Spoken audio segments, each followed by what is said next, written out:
Welcome again, and today we're cleaning out a carby, well the main jet of carby anyway. Look, I've got a bit of crud in the fuel tank, I know it. It comes through and regular maintenance is giving her a bit of a clean out. Start by taking the air filter off, disconnect the return spring off the throttle, and also the vacuum advance pipe from the distributor. Okay, now here's the trick. And flick off the distributor cap because I've got a special secret little bowl that I use, an old cat's bowl. I just cover it up with a bit of rag here to avoid petrol going in the distributor. No expense spared on this, obviously, from what you can tell. Righto, so we're cracking open the main drain bolt from the carby. We're going to drain the carby before we take the jet out and let it go in the special cat bowl. And there we are. The drain plug. Disconnect any electrics. So we've got there the choke and the idle circuit, and start taking the top of the carby off. I'm taking the top of the carby off because I need to just have a quick look in there while I'm there. Careful not to break the gasket. We'll be up for another one. There we are. Okay, flick off the little clip that holds in the fuel float. Then take the float out itself, being really careful with it, and take this little elbow off now. This little elbow, I just give it a little blowout as well when I do it, and then just put it back in, making sure that it's straight over the top of the where it's supposed to be, the venturi there.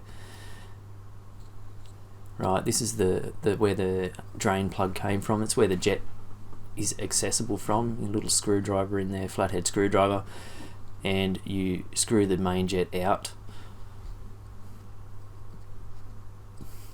Now I'm going to get it from inside the carby and just feel around in there. There's the main jet now.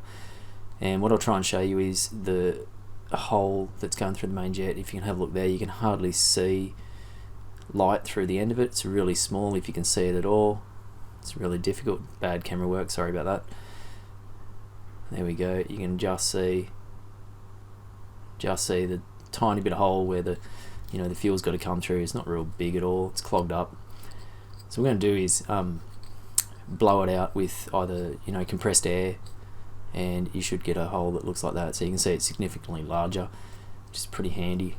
That's why the car runs pretty rough if it's not cleaned out like that. Then we reverse it all and put it back in. Screw it tight, but not hard, just firm. Put the float back in, little clip that secures it.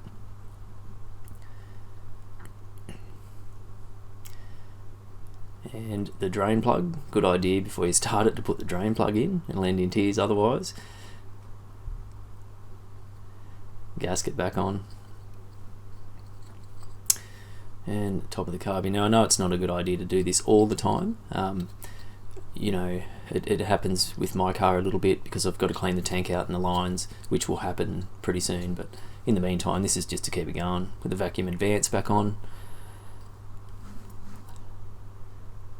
Connect the idle circuit and the choke, otherwise it's not going to go well at all. And the return spring for the throttle.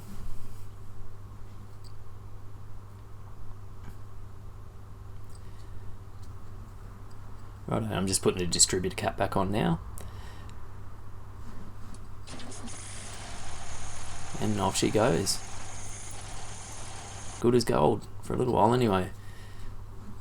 Then it's just a matter of replacing the air cleaner, putting the overflow pipe on there, which happens to be a nice bit of garden hose there, and we should be good to go. Thumbs up. If you like the video, feel free to comment below or like or even subscribe. Thanks very much.